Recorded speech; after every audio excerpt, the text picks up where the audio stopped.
Welcome to Bharat media.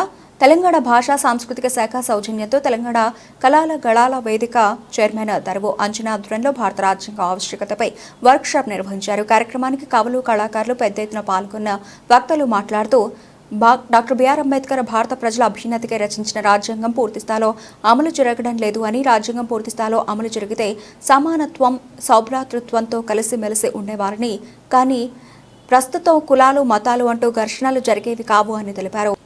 ఈ కార్యక్రమంలో Kukatpally ACP Srinivasarao, Pasha Yadagiri, Bathula Siddheshwar Patel, Askani Maruti Sagar, Sontireddy, Punnareddy, CPM నాయకుడు ఉమామహేష్, అంజిబాబు తదితరులు పాల్గొన్నారు.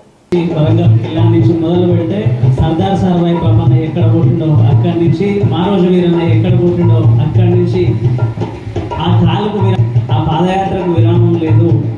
అడుగడుగున బీసీ రాజ్యాధికార నావనేసుకొని బయలుదేరిండు. జై అంబేద్కర్, జై అంబేద్కర్, జై సంవిధాన్, జై సంవిధాన్. నమస్కారం. Sorry for the disturbance sir. వేదిక ఇచ్చిన పెద్దలకు మరి వచ్చిన మిత్రులకు హృదయపూర్వక నమస్కారాలు. చిన్న రెండే రాసుకొని వచ్చిన మేడం రాసిచ్చింది. నువ్వు నడవని దారి లేదు, నువ్వు చదవని చదువు లేదు, నువ్వు గెలవని గెలుపు లేదు, మా పేదల బతుకులో వెలుగు నువ్వయ్యా, మా గుండెల్లో నిండిన జ్యోతివి నువ్వయ్యా. బాబా సాహెబ్ అంబేద్కర్ గారు. Thank you. భారత రాజ్యాంగం గురించి మీకు అందరికీ తెలుసు. ఒక్కరు చాలా పెద్దలు ఉన్నారు. Thank you. నువ్వు నడవని దారి లేదు, నువ్వు చదవని చదువు లేదు, నువ్వు గెలవని గెలుపు లేదు, మా సేవల బతుకుల్లో వెలుగు నింపావు, మా గుండెల్లో నిండునై జ్యోతివైనావు. బాబాసాహెబ్ అంబేద్కర్.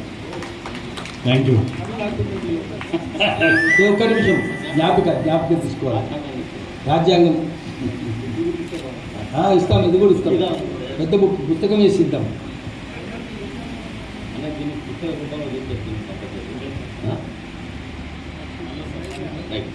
లేదు ఏం తీసుకొస్తాం. ఎందుకు గుర్తు చేసుకోవాలంటే మన రాజ్యాంగం అద్భుతమైన రాజ్యాంగం, చాలా బాగున్నది. కానీ అమలవుతున్నదా? ఎక్కడ అమలవుతున్నది? రాజ్యాంగానికి 4 స్తంభాలు ఉన్నాయి: జస్టిస్, ఈక్వాలిటీ, లిబర్టీ, ఫ్రాటర్నిటీ. అందరికీ న్యాయం జరగాలి. న్యాయం, ఈక్వాలిటీ సమానత్వం, లిబర్టీ స్వేచ్ఛ, ఫ్రాటర్నిటీ సోదరభావం. వచ్చినాయి ఇవన్నీ? జస్టిస్ వచ్చిందా? ఈక్వాలిటీ వచ్చిందా? లిబర్టీ వచ్చిందా? ఫ్రాటర్నిటీ ఉన్నదా? లేదు కదా. మరి ఇప్పుడు అమృత్ మహోత్సవ్ చేసుకుంటున్నాం. 75 ఏళ్ళు అయిందని. మరి అమృత్ మహోత్సవ్ సమయంలో అడగాలి, ఈ 4 అమలైనయా? రాజ్యాంగ స్ఫూర్తి అమలైందా? ఎవరికి వచ్చింది? న్యాయం ఎక్కడున్నది? న్యాయం ఎక్కడ లేదు. మనము అన్న పాస అయినా కడుతూనే ఉండదు. ఇండియాలో ఎందుకు కడుతున్నారు? అడగాలి కదా. ఎవరన్నా అడిగేటోళ్ళు లేరు. అందుకనే మనం పర్యావరణాన్ని కాపాడుకోవడానికి ఏం చేయాలి? పర్యావరణం కూడా చాలా ముఖ్యము. చివరిగా చెప్పేస్తాను, ప్రపంచమంతా నాశనమయ్యే రోజులు వచ్చినాయి. ప్రళయం అంటారు దీన్ని. మీరు నెట్లో చూసుకోండి. భూమికి ఏ ప్రమాదం రాలేదు. పారిశ్రామిక విప్లవం వచ్చినాకనే భూమి లోపల నుంచి బొగ్గు తీసి బొగ్గు కాల్చడం మొదలుపెట్టినాక, స్టీమ్ ఇంజిన్ తయారు చేసినాక, పరిశ్రమలు వచ్చినాక వాతావరణం వేడెక్కింది. ఈ 200 నెలల్లో వాతావరణం వేడెక్కి ఎంత వేడెక్కిందంటే ఆర్కిటిక్ మహాసముద్రం మొత్తం మంచుఖండం కరిగిపోయింది, అంటార్కిటిక్ మంచుఖండం కరిగిపోయింది, సైబీరియా మంచు ఎడారి కరిగిపోయింది, హిమాలయాల్లో పోతే గ్లేషియర్స్. ఇక్కడ ఇప్పుడు హైదరాబాద్లో 30 డిగ్రీలు ఉంటే హిమాలయాల్లో 40 డిగ్రీలు ఉంటుంది, శ్రీనగర్లో 40 డిగ్రీలు ఉంటుంది. రేపు ఈరోజు పూణేలో 43 డిగ్రీలు. చిన్నపిల్లలు, ముసలోళ్ళు గడగడలాడుతున్నారు. చచ్చిపోయే పరిస్థితి ఏర్పడింది.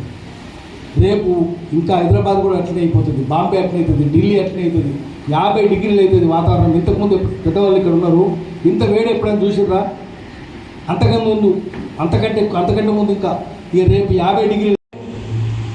చార్మినార్ 184 అడుగులు ఉంది. సావిత్రిబాయి పూలే దానికంటే 6 అడుగులు ఎత్తుండాలి.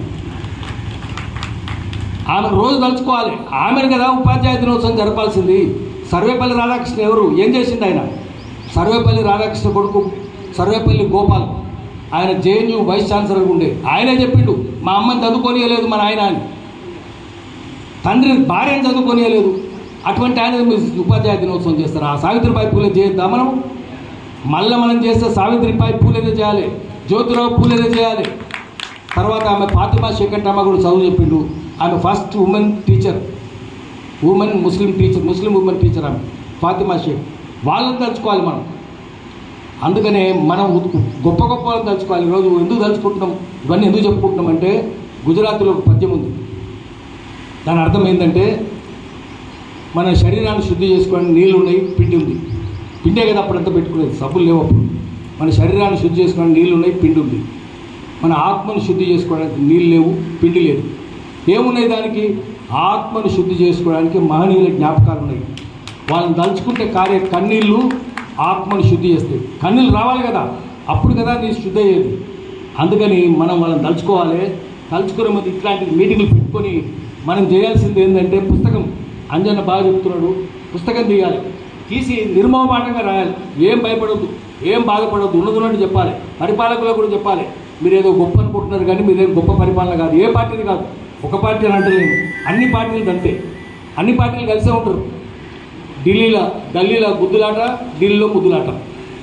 సాయంత్రం అందరు క్లబ్లో కూర్చుంటారు, పగటిపూట తిట్టుకున్నట్టు చేస్తారు టీవీల ముందు. సాయంత్రం పూట అందరూ కలిసి క్లబ్లో మందు కొడుతుంటారు. వాళ్ళని నమ్మొద్దు మనం. పరిపాలన రావాలి. ఒకటి రెండు విషయాలు చెప్తా. ఫెడరేషన్ అని చెప్తున్నాం. ఎక్కడ ఫెడరేషన్ అమలైంది? ఫెడరేషన్ అంటే దేశమంతా ఫెడరేషన్ అంటూ ఫెడరల్ స్పిరిట్ ఎక్కడుంది? మొత్తం సెంట్రల్ స్టేట్స్ ఢిల్లీ చేతుల్లో ఉంటే రాష్ట్రాలకు అధికారాలు ఏవి? ఢిల్లీ కూర్చున్న వాళ్ళకు నార్త్ ఈస్ట్ ఉంది. ఒకటే ఇండియన్ స్టాండర్డ్ టైం. పూర్వం బాంబే